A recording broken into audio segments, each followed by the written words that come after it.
The Strange and Sad Ending of Hedy Lamarr, Extraordinary Women. Hedy Lamarr, throughout the 1940s, was regarded by many as the most beautiful woman in movies, in a field with strong competition. She became one of the most successful actresses of the late 1930s and early 1940s, appearing in over 25 movies opposite top leading men like Clark Gable, James Stewart and Spencer Tracy. She often played the threatening exotic other woman. Betrayal, suicide attempts, and psychological instability were the hallmarks of many of the parts she played, Hollywood's way of ensuring that the hero would choose the all-American gal instead of the outwardly gorgeous foreigner. Although internationally famous as a Hollywood femme fatale, Hedy Lamarr was also an inventor whose work with composer George Antheil laid the groundwork for both military communication systems and the mobile telephone systems now in use around the world.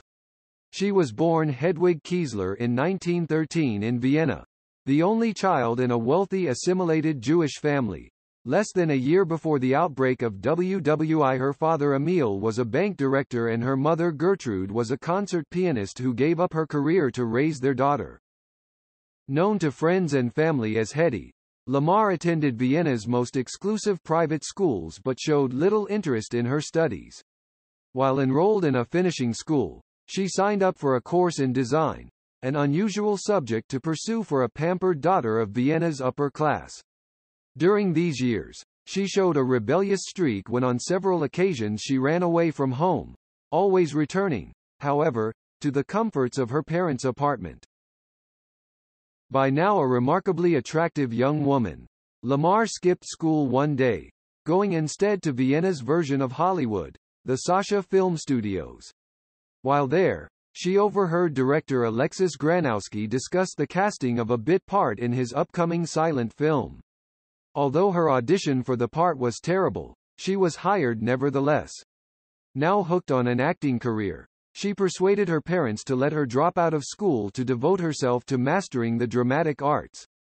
Lamarr attended the renowned acting school of Max Reinhardt in Berlin, where Reinhardt was so convinced of her potential as an actress that he personally took her on as a pupil.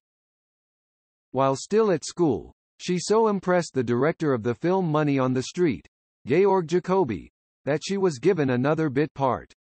Soon after, Jacobi chose her for a larger role. During this time, she also appeared on stage, rapidly improving her acting skills and advancing to second leads. She was in the first Austrian production of Noel Coward's Private Lives. Good reviews resulted in an offer for her first leading role in a film, in We Don't Need Money. We Don't Need Money was not a hit, but the next film in which she starred, Mr. O.F.'s Suitcases, was both a critical and box office success. By this time, Lamarr was being thought of in film circles as a potential star, and she took advantage of her growing reputation by accepting an offer in 1932 to appear in a film by the Czech director Gustav Machetti. With a working title of Symphony of Love, the film script called for its lead actress to appear nude in 2 brief scenes. It was explained to her that these would be extreme long shots, and she signed up for the project. When the film was released in 1933 under the title Ecstasy, it became a worldwide sensation, not only for the nude scenes, but also for several sizzling depictions of love-making. Although the film appears tame by contemporary cinematic standards, in its day it was regarded as outrageously daring. Religious commentators including Pope Pius XI denounced it as a threat to public morality. The film was banned in Nazi Germany, partly because the newly established Hitler dictatorship claimed to be defending traditional moral values and also because Lamarr, being of Jewish ancestry, was regarded as a particular affront to a new state based on anti-Semitic principles. The film was also banned in the United States, where Puritanism still held sway in theory if not always in practice. It would finally be released to the public only after several court decisions. While her name, then still Hedy Kiesler, was becoming notorious throughout the world, Lamarr married one of Austria's richest men, Friedrich Mandl, the proprietor of one of Central Europe's leading munitions manufacturing plants, the Hertenberger Patronen Fabrik. Ruthless in pursuit of profits, Mandel sold his wares to all comers including fascist dictators Hitler and Mussolini. He regarded his beautiful young wife as a trophy and was enraged by the international sensation caused by her appearance in ecstasy. Determined that his wife's nude and love scenes not be seen in public, Mandel tried to track down and buy all prints of the film. Eventually, after spending a large sum of money, he admitted defeat, and the film went on to become a classic of sorts. After several years of marriage, Lamarr found herself restless. She thought her husband dull and his often shady business dealings morally offensive. Mandel was obsessively jealous, refusing to let her appear on stage even under the most proper circumstances. Meanwhile, Europe slid toward war and antisemitism in both Germany and Austria became ever more aggressive. Lamarr decided to flee Vienna for a freer, safer environment. After several failed attempts to leave her powerful husband, she finally succeeded in 1937, going first to Paris and then London. She managed to bring along her most valuable jewels as well as the bulk of a glamorous wardrobe. In London, she met a Hollywood talent scout who arranged a meeting with movie mogul Louis B. Mayer. On the lookout for new stars in Europe, Mayer at first rejected Lamarr because of her connection with the scandalous film Ecstasy. Changing his mind, he then offered her a sum she regarded as insulting, leading to a firm refusal on her part. Finally, Mayer offered her a financially acceptable 7-year contract with the MGM studio, and she signed. At this point, Mayer insisted that she adopt a new, American-sounding name. Thus, Hedwig Kiesler became Hedy Lamarr, a name that derived from Barbara Lamarr, a silent film star Mayer admired. Hedy arrived in New York City in style, having crossed the Atlantic on the elegant French liner Normandy. She refused to display her knees for the New York photographers and reporters who met her at the pier, and instructed them to no longer write about her as Hedy Kiesler. "Please," she said, "call me Hedy Lamarr." Lamarr's debut film project in Hollywood, A New York Cinderella, was an attempt to turn the Viennese beauty into an instant American superstar. Directed by Joseph von Sternberg and co-starring Spencer Tracy, this film was apparently ill-fated from the start. Mayer's constant interference and Tracy's deepening dissatisfaction finally led to the abandonment of shooting. Later, a chance meeting of Lamarr and the noted French actor Charles Boyer at a party led to Boyer's urging his producer, Walter Wanger, to cast her as his co-star in Algiers. This was a remake of a much grittier French film, with Lamarr playing the role of a slumming society lady who is the protagonist's fatal passion. Algiers was a smash hit, and Hedy Lamarr's disturbing beauty became legendary. Undergraduate males at Columbia University voted her the woman they would most like to be marooned with on a desert island. Women began to wear their hair as Lamarr did, parted down the middle. Although her films would feature escapist, arguably mindless plots, Lamarr was able to create the persona of a distinctly foreign and decadent temptress. Her next film, Lady of the Tropics, 1939, was successful with audiences but did not win critical acclaim. Over the next few years, Lamarr appeared in a number of successful films, including Comrade X and Boomtown, both with Clark Gable, I Take This Woman, Ziegfeld Girl, and Tortilla Flat, with Spencer Tracy and John Garfield.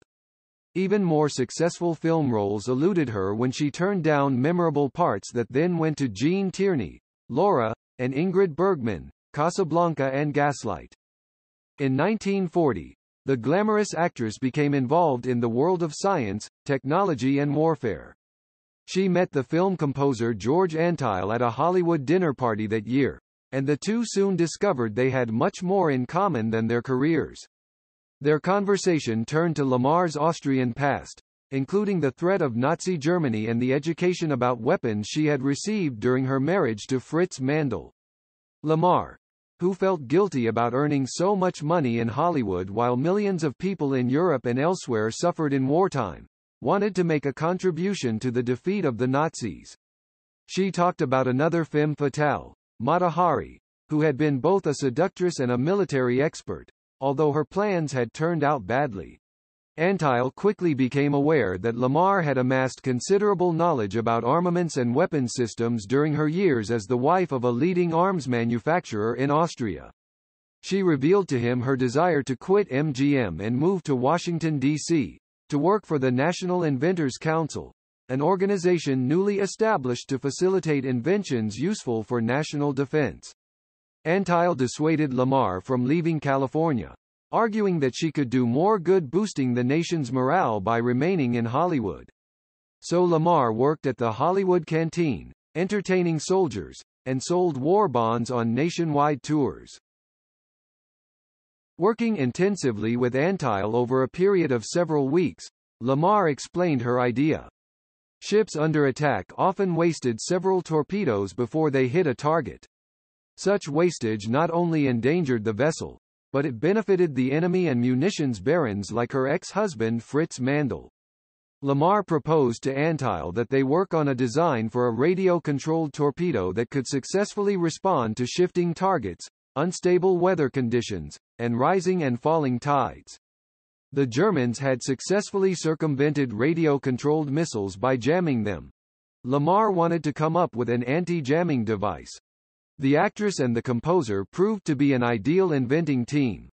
Lamarr had both a natural bent for technology and considerable information from her years with Mandl, and Antheil was an artist with a strong interest in modern inventions. In their team effort, it was Lamarr who brought up the idea of radio control of the weapon, while Antheil's contribution was to suggest the specific method of coordination of signals.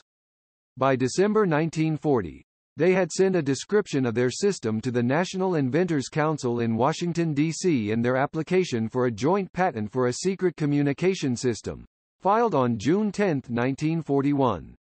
When the patent was granted on August 11, 1942, Hedy Lamarr was listed as H.K. Markey, a name she retained although she had already been divorced for 2 years from her second husband, Hollywood writer and producer Gene Markey. In the bureaucratic chaos of wartime, the Lamarr-Antheil patent gathered dust in a Washington file. After 2 decades, the inventor's patent rights to exclusive use or licensing of the device expired. Neither Lamarr nor Antheil, who died in 1959, would ever earn a cent from their invention. Although shunned by the U.S. Navy, the basic Lamarr-Antheil concept had been a sound one, and in 1957 it was reviewed by engineers at the Sylvania Electronic Systems Division in Buffalo, New York.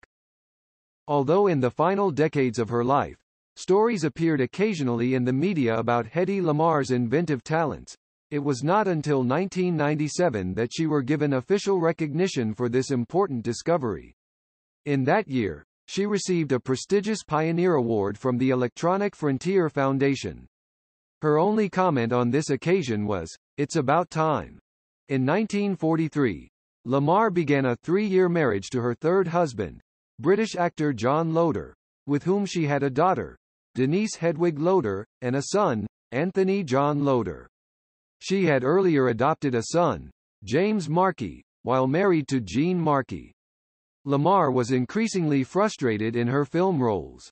In the 1942 film White Cargo, she played a seductress on a plantation in a British African colony. Her line "I am Tondaleo" became perfect foil for comedians including Jack Benny, who created a character on his radio show named Tondaleo Schwarzkopf, an imaginary salesgirl. In one of her best-known roles, as Delilah in Cecil B. DeMille's 1949 biblical epic Samson and Delilah, co-starring Victor Mature, she wore a clinging gown made out of feathers from DeMille's personal collection of prize peacocks. By the early 1950s, starring roles were getting more difficult for Lamarr to find, and she sometimes turned down important roles she did not care for, including one in DeMille's circus epic, The Greatest Show on Earth.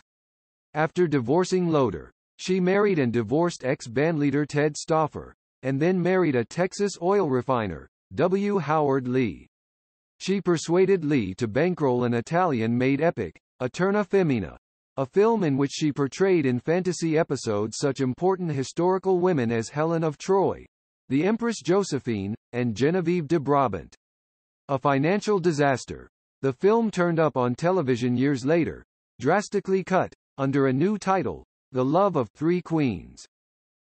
Lamarr's final appearances on film, in the late 1950s, included her roles in The Story of Mankind, in which she shared the spotlight with the Marx Brothers and Ronald Colman, among others. In 1957, she gave a critically well-received performance in The Female Animal, playing a drunken film star on the skids. Still beautiful at the end of her movie career, she disappointed her many fans when in years to come it became clear that her Hollywood days were over. Lamarr had divorced W. Howard Lee by 1960. Soon after, she married Louis Boys, the lawyer who had represented her during the acrimonious divorce from Lee. Like all of her other marriages, this too soon failed, lasting less than 2 years. By this time, she was no longer a wealthy woman. Lamarr spent considerable sums of money on legal fees, exhibiting as early as the 1940s a tendency toward litigiousness. In 1966, she made headlines when she went on trial in Los Angeles on a charge of shoplifting from a local department store. She was found not guilty by the jury, and a suit she initiated against the store was dismissed. The best known of her lawsuits was that which Lamarr directed against the publisher and ghostwriter of her spicy 1966 autobiography, Ecstasy and Me: My Life as a Woman. In her suit, she alleged that both publisher and writer had presented a negative image of her life by having deliberately written a book that was obscene, shocking, scandalous, naughty, wanton, fleshy, sensual, lecherous, lustful and scarlet. The case dragged out for years, and she eventually lost the lawsuit and a great deal of money. She found solace in her children and in a new passion, painting. Some of her canvases were highly regarded and exhibited in New York galleries. In 1991, living modestly on a very tight budget in Florida, Lamarr was once more in lurid headlines when she was accused of shoplifting $21 worth of personal care items from a drugstore. Hedy Lamarr had achieved star status without ever appearing in an indisputably immortal motion picture. To be a star is to own the world and all the people in it, she noted. After a taste of stardom, everything else is poverty. The extraordinary beauty from Vienna, a gifted inventor and one of the last survivors of a legendary era of Hollywood stars, died in her modest Florida home in January 2000. Goodbye legendary actress, inventor Hedy Lamarr.